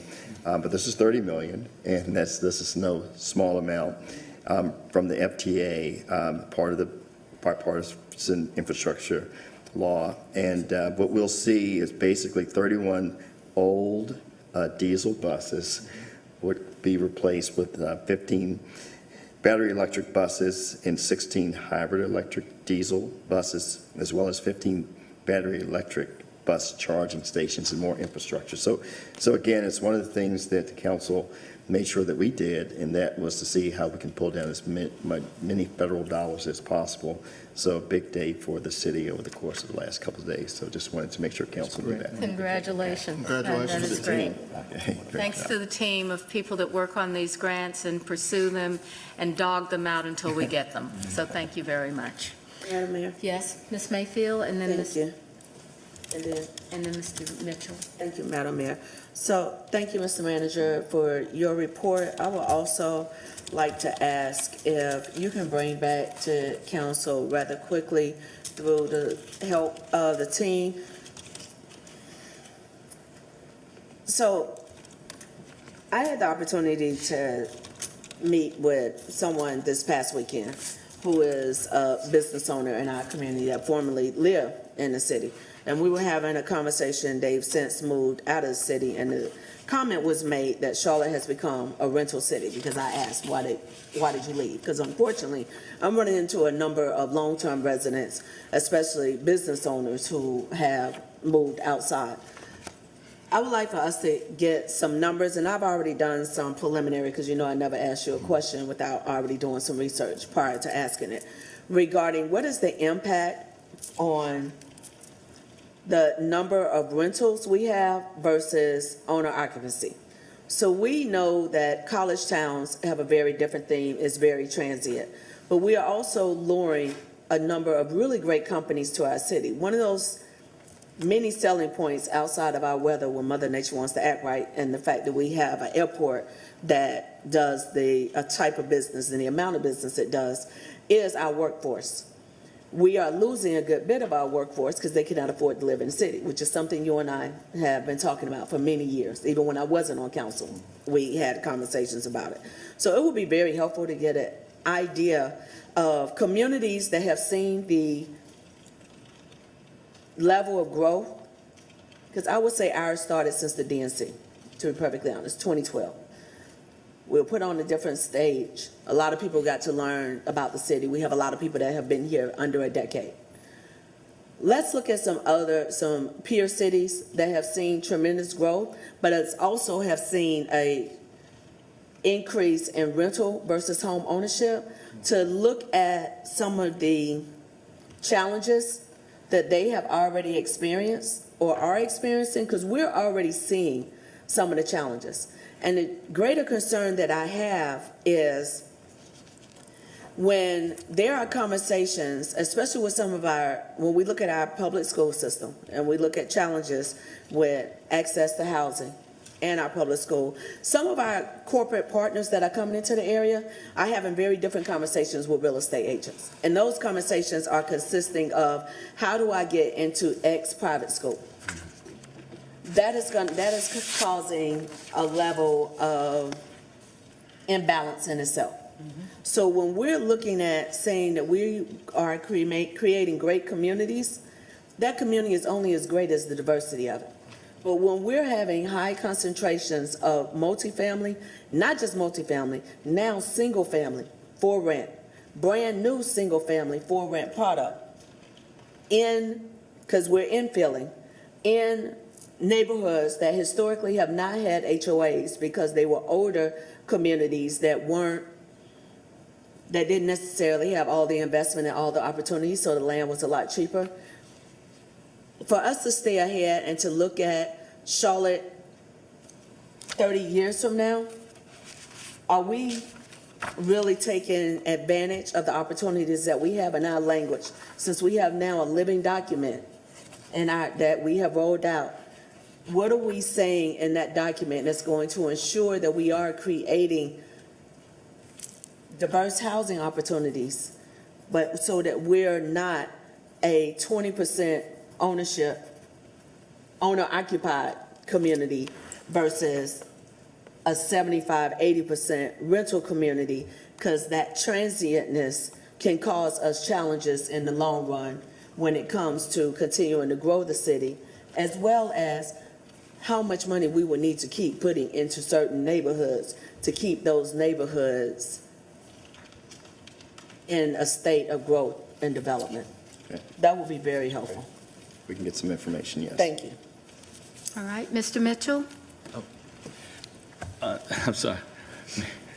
Thank you, Councilmember Mayfield. I'm sorry. City Manager, there was a city-led effort to have some public engagement related to Eastland Yard, and I know we had throughout 2 dates, June 24th and June 28th. Can we give an update where we are for the public engagement? Sure. Councilman Mitchell, I guess the best way to put this is where we are in the process. Okay, and so right now in the process, I have to be careful with puns. We're aligning between the city and the county in terms of looking at the proposals that are before us, these two proposals. And city staff and county staff independently are reviewing them. And the goal is to, when we come back on the 10th, is to have a report back to this body, and then the engagement would follow that report. Okay. Thank you. All right. Any other, Ms. Mayfield? Thank you, Madam Mayor. One additional piece, Mr. Manager, and my apologies on missing what you shared earlier. I think I may have come into the meeting just a couple of minutes late and missed that piece. This is a question regarding our partner for CRVA for upcoming report. We are going to congratulate the current leadership because he will be retiring. But according to the bylaws, and I remember this from a number of years ago, in the bylaws of CRVA, when it comes time to identify an executive director, just like with the city of Charlotte, they would do a search because there's a community input process. I want to ensure that as one of the major funding partners, that it is very clear on the front end that the expectation is for that to happen. It has been a number of years since there's needed to be a hiring process for that role. So we want to make sure that that role is as transparent as possible, and that means, according to the bylaws within the CRVA, is that it is potentially a national search, but definitely community engagement in that process, because what we need to make sure is that we would not give you the ability to pick who's going to be your replacement if you were to decide that you wanted to retire. I think we got another good 20 years out of you. But if you decide you want to retire, you're not going to be able to say, okay, here's someone I think would be good. You don't get to pick your replacement. So we need to make sure that the expectation on the front end, and that it's known publicly and from the manager's office, and hopefully my colleagues also agree, that we need to make sure that that whole process is as transparent as possible regarding the search, as well as community input when it comes to identifying the next executive director for the Charlotte Regional Visitors Authority. Right. And that's my last one. Thank you. All right. The next item on our agenda is item 29, Affordable Housing General Obligation Bonds. Adopt the bond order and resolution to provide that for the issuance of general obligation bonds for affordable housing not to exceed $75 million. Do I have a motion to take this action? I move to approve Second. and adopt. All right. So we have a motion. I want to make sure that the deputy clerk had the motion. All right, and the second. Any discussion on the motion? Hearing no discussion, all in favor, please say aye. Aye. Thank you. Anyone object? All right. The next item is item 30, accept a grant in the amount of $15,000 from the National League of Cities for promotion of the Charlotte Business Inclusion Program and adopt a budget Move ordinance approval action A and B. appropriating $15,000 from the National League of Cities to the General Capital Projects Fund. We have a motion and a second. Is there any discussion? Hearing no discussion, all in favor, please raise your hand. We might need to defer. Okay. Just remember your Sprite. Item 30, Remember that. item 31, recommended uses for the American Rescue Plan Act funds, additional small business ecosystem partner support, approved funding in the amount of $237,500 from the American Rescue Plan Act funds to University City Partners to serve small businesses impacted by COVID-19 through the Small Business Ecosystem Partner Program, and authorize the manager to negotiate and execute those documents. Move to approve and authorize. We have a motion and a second. Any discussion? Ms. Johnson? Thank you, Mayor. First of all, I want to say that Keith Stanley and the University City Partners Board, Betty Doster, all of them are very, very grateful for this opportunity. But I want to make a substitute motion that instead of the $237,500, that the motion be for $250,000, and I want to give you my justification. $250,000 is the maximum of this award, and this $237,500 was supposed to be awarded to this organization back in 2020. But due to the city staff error, which we are all want to make sure that we are rectifying fairly and justly for this organization, the UCP did not receive it. So I would advocate that we take inflation into account and adjust that amount to $250,000. If we were truly looking at the inflationary amount, it would actually be $270,000 in today's dollars. But since the maximum is $250,000, I think that the right thing to do is to adjust that amount based on inflation, so I would like to make a substitute motion to award $250,000 to the University City Partners. Is there a second to the substitute motion? Second. We have a second. Any further discussion of the substitute motion? Do we have any? It's on 33. All right. Go ahead. I'm sorry, any further discussion of the substitute motion? If not, if there's a Mr. Mitchell? Ladies first. Well, I just, before we change this amount, I'd first like to know where we came up with this amount from before we change the amount from the dais. or the dais? Can someone answer, give me some specificity around the numbers and how you arrived at this, and any legacy information that you can share that would help us to, to adjust a line item, $12,500, I want to make sure that it doesn't have any competing, any problems or create problems for any competing deliverables. So I will say that I have not been as close to what the new program is going to be, but the dollar amount that we got to was what they had originally asked for in the first go-around. And so that we were just trying to say, since we made the error on the first go-around, we would fund the exact same amount, which is why that number is what it is. Is there a way that we can arrive at what that number would look like, adjusted for inflation? Would that be something that we do traditionally, or something that we've done? Well, it wasn't like a loan or anything. This is just a grant, so we haven't really done anything like that. I think if you took what standard inflation has been over the past 2 years, it actually probably goes higher than the 250. But the grant amounts, the max you could have gotten if you were awarded a grant, anytime that we did the program, was 250. So I want to make clear, I'm not what you would say in opposition of this group getting exactly what is fair to them. I just want to make sure that any decision, especially at this point from the dais, that we're making it with all of the considerations in mind. Because, I'm always that person who's wondering about the precedent that we set. So if we make another mistake, and let's say that mistake is $1 million or something substantial, we have closed sessions about those types of things often, then do we now set the precedent that we're going to correct our mistakes with that as an expectation or not? So I have some questions before we would make that type of adjustment at this point. And again, I think from our perspective, we were just trying to right a wrong when we found this error, and we were trying to then go back and work with University City Partners and Keith to say, okay, if we came back and did this, what would you want to do? Here was the dollar amount you originally applied for. What would you do? And build out a program for them to try to fix the wrong. We have not ever, from an ED's perspective, ever done anything that's gone back and accounted for inflation. So that's relatively new to us. But again, that was the intent, and that was where the original number came from, which was the original request grant amount. Okay, so any further question or discussion? Hearing none. Just Mr. one quick Mitchell? question, Mr. Manager. Do you have the money to do this? $13,000. Yeah, excuse me.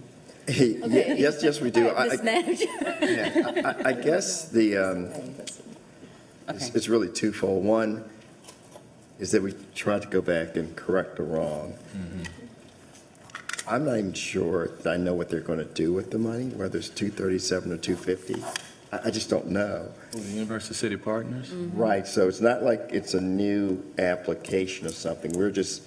And maybe they can use it for the same purpose that they initially wanted it for, but my understanding is that I'm a little concerned about how the money is going to be spent. I'm sure they'll do it consistently with ARPA, but that's kind of where we are. We made a mistake, we're trying to fix the mistake. But just Okay, Mr. Mitchell, and City Manager and Trace, just for clarification, what was the original amount requested? Was it 250,000?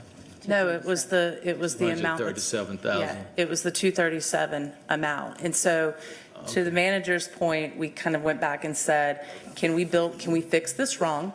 Okay. Can we go back and build a program with you to support small businesses in University City? And so to follow up, then my colleague, Councilman Johnson, what you're saying, we should make it 250,000 based on, okay, thank you all, I got it. Okay, good. Thank you, Madam Mayor. thank you. All right, so any further questions? Yeah. Ms. And for my colleagues, I didn't reach out to you before because I've been waiting for clarification. But I did talk to Holly at the very beginning, and and I talked to her about this consideration.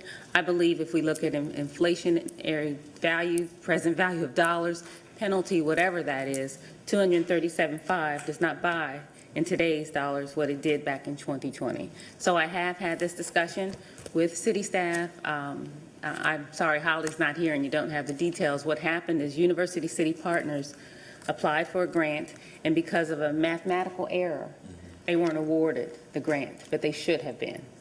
So I think this is fair to consider this. Again, the University City Partners, they are grateful, and they're not asking for it for any of my colleagues that are considering it, but I think that this is the integral thing to do, so I'm advocating for it.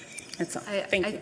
I think it is, I think Ms. Molina talked about, a precedent on, there are lots of, if we make mistakes, we do want to fix them, but how do we do it and not set kind of like, well, what do we put that bar to be next time? I just think, and it would be great to actually get them to, I think we ought to approve this, and I think that we ought to get a report on what they plan on doing with it.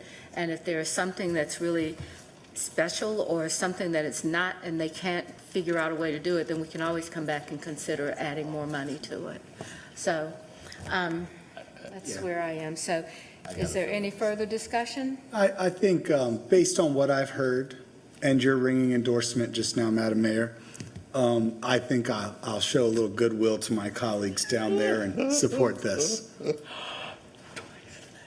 A lot of support tonight. I hope Before you you all change his appreciate mind, it. all in favor? Yeah, I'm about to say. All right. All in favor of the motion, please raise your hand. Anyone opposed? We have an opposition, so the motion does not. Goodwill still goes. You Goodwill tried, still Doc. goes. You tried, Tom. Okay. That's the vote for us. Whatever he did. All right. I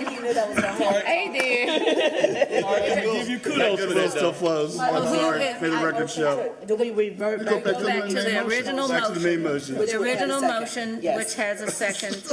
All in favor of the award of $237,500, please raise your hand. Come on, Tar. Show some love, man.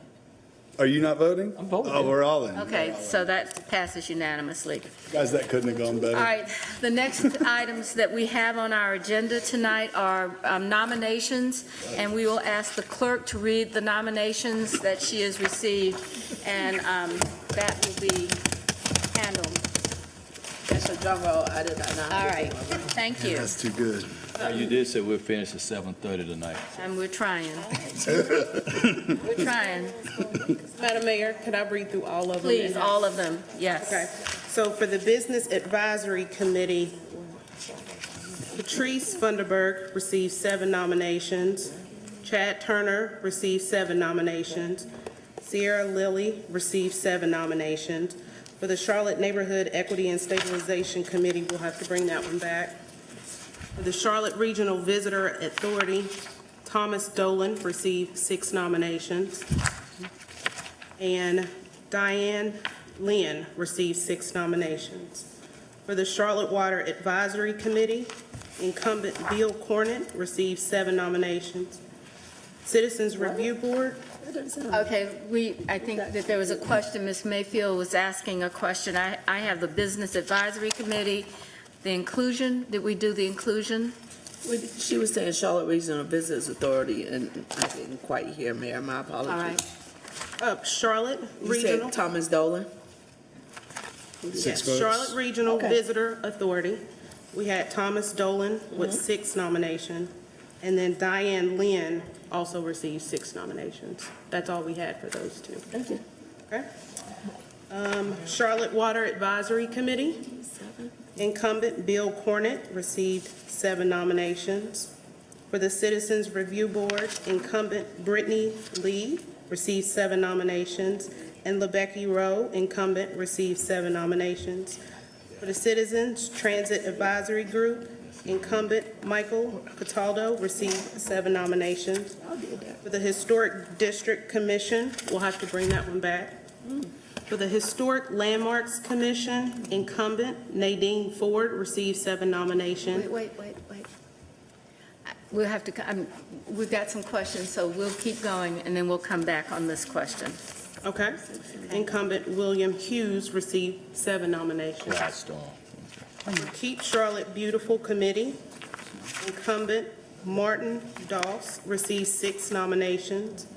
Incumbent Mark Laughlin received 6 nominations. Chris Stack received 6 nominations.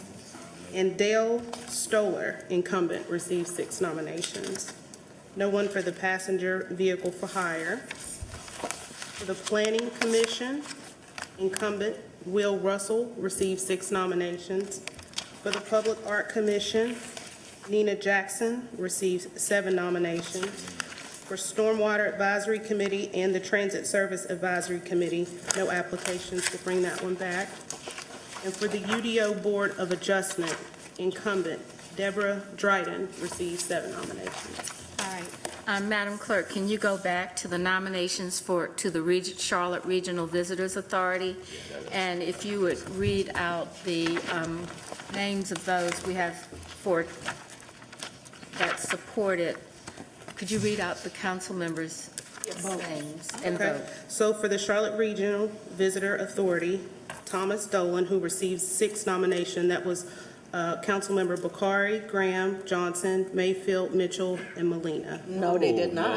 No, I think that something's not correct on. So I don't know what Ms. Swain did earlier when he came by up in 267. That's not Because correct. I have the email that stated I understand. exactly who I voted for. Yeah. Okay. So Yeah, I think I didn't- No, that is wrong. I think that we're going to is wrong. not have the accurate vote Count for that we do one. not have an accurate tally for this Visitors Authority. Right. Okay. Okay?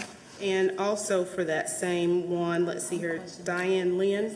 Do you want me to read that one as well, Madam Mayor? Yes, please. Okay, so for Diane Lynn, I had Councilmember Anderson, Bakari, Johnson, Anderson's not here. Anderson's Mayfield, not here. Watlington, and Winston. She Watlington. submitted her ballot. Sending a They're ballot. not here, so they can't vote. Oh, we can't. Watlington and Dante Anderson, you Wellington said. and Winston. May I ask a clarifying question? Let me just make sure. You said, when you said the second Diana, is it? I'm not sure who that is. Diana Lynn. You said, you said No. I said Anderson, Anderson. Bakari, Johnson, Mayfield, Watlington, and Winston. They submitted their ballot. So Anderson, Watlington, and Winston are not here. We've always done that when we for nominations. I think what happened was, people have submitted their ballots. You listed one person that was on the page before for an individual vote, and the votes for 2 people, only one person got to 6. And you have a second slot to fill that hasn't gotten to 6 yet, that has to come back, is that right? I think that what you're saying is correct. I think Diana may have, but I don't think But then that now that Thomas. nobody, so there's one spot left for us to fill, and that person didn't make it to 6. Correct. That would be my guess. But I- Yeah, we didn't vote for Thomas. We got to ask her what the. I have to see the ballot. Okay, I want to make sure that if you are absent on the council, can you submit a vote, a ballot? From my understanding, you can, but Was the council, were all council members aware of that? that they could still submit their ballot if they were Right. absent. They were aware of That that. is my understanding. So I think that, I spoke with Mr. Driggs, who was trying to get back for this meeting, but was stuck in Philadelphia, and I don't know if he was, I just want to make sure that people were aware. So that does give me, I think that might be, it may not have been clear to all the council members, and I wonder if this is worth doing. I think we have historically always done it, but it's never come to a question. Question, exactly. It's just a practice we've had. I know, it's just a practice, but I want to make sure everyone's aware of the practice. And if that's the case, maybe we need to do this at our next meeting. Number 35. Yeah. Does the council have any reference of how you would like to do this? Ms. Molina? Madam Mayor, I actually, it was my original inclination that this needed to be moved.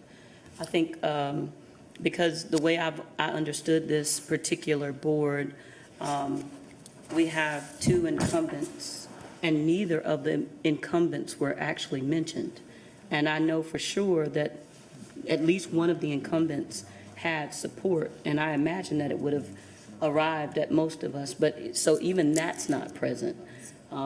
So I'm a little worried about, what's actually come in. And then we have Councilmember Mayfield, who said that even what she tallied is not correct.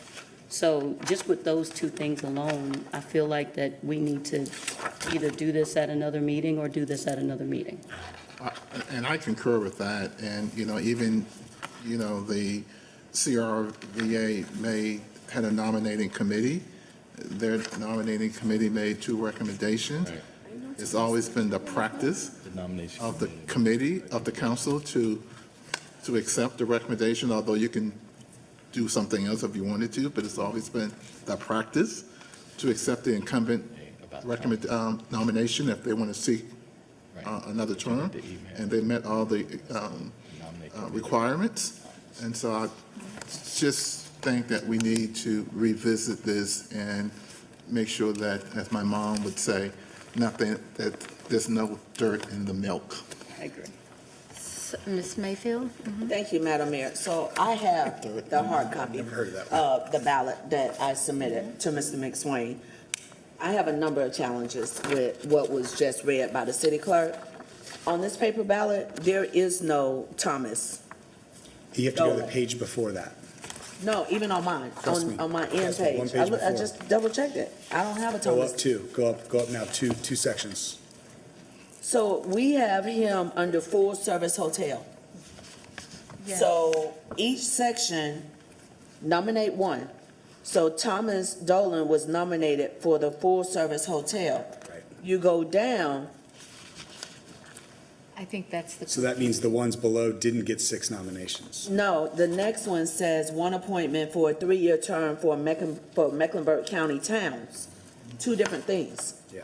So for the Mecklenburg County towns, we did have 2 appointments. Those 2 appointments, we had 2 that are current, and I hear Councilmember Graham's, which he is correct. Historically, you would keep individual on, but at the end of the day, council gets to vote for who they get to vote, who they want to vote for. My challenge is what was recorded in the record is inaccurate from both the email that I sent, as well as the hard copy that I have, as well as the verbal conversation I had up in room 267. So I have a challenge with that piece. But more importantly, online, we have Thomas Dolan, but I hear what you're saying, Councilman Bakari, but on this breakdown, it's in 2 separate sections. So Dolan shouldn't even be in the same section as the incumbent, Ms. Emma Allen, as well as Mr. Irvin Gordine, who were the incumbents, as well as I personally voted for Diane Lynn, but we have a number of people. The individual, Mr. Thomas Dolan, shouldn't even have been in that section, because according to this paperwork, he is under full service hotel. But there's also the other one that's for Mecklenburg County towns. Right. Mecklenburg County Towns is what I'm saying. Mecklenburg County Town has 10 people, names on here. That's the next one. You got, Cliff and Love. No. you're looking at 2 separate, because look at the next one has a header. See it? Select 2. No, okay, I hear what you're saying, but what I'm saying is it says continue. So either we need to figure out in the future when we're sending these out so as not to cut it off, because this says, and I see what you're saying at the bottom, no recommendations for Mecklenburg County towns, then which one is this for? So there was not as much clarity this time around as previously, but I did not, I voted for Mr. Dolan based on this for the position of full-service hotel. I would like to suggest that we do a revote of these existing positions and slots at our next business meeting. I just feel like we can't have, these are very important positions, people want to participate. So if Madam there's- Mayor, as another way to build goodwill, I would like to support that. So that will be in July? July 10th. July 10th or 7th? So, 10th. Because of holiday. All right. Yes, Ms. Okay, so their appointments are supposed to start July 1st. So if we vote after that, then I guess we need to extend their term. I think that's a practice that we've always done, that the person doesn't leave until the new person comes in. And then, can we get a list of names that voted for Emma Allen?